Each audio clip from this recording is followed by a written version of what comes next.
egy ilyen 16 méter magasságból. Hát mondom, bizony nem fogok leugorni, nem vagyok én Pokémon.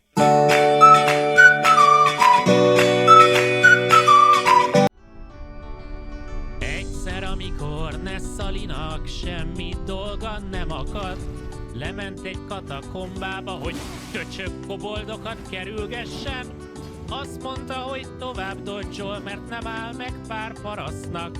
És akkor hirtelen előugrott egy ilyen kis buzi. Minél inkább szaladok, annál inkább üldöznek.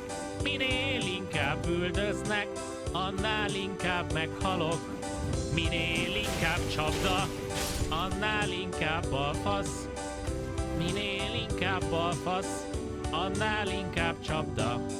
Reptér, lobog a szélben a szélzsák, repül a Nessáj oda át. Ne ne ne ne ne ne ne ne.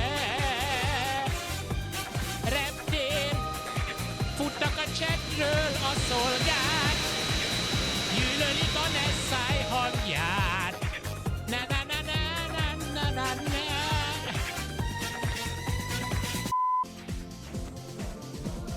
Vigyél el! Na na na na na na na na. Na na na na na na na. Vigyél el! Hakuna Matata, milyen gyönyörű srác.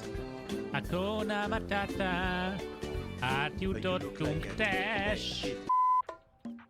Ja, jó. Lementem a térre, én voltam a nagyi. Előttem itt dobolt egy gyanús faszi. Azt mondtam neki, kap be a pélom. Ő meg hülyén nézett, mert nő vagyok. Én jó.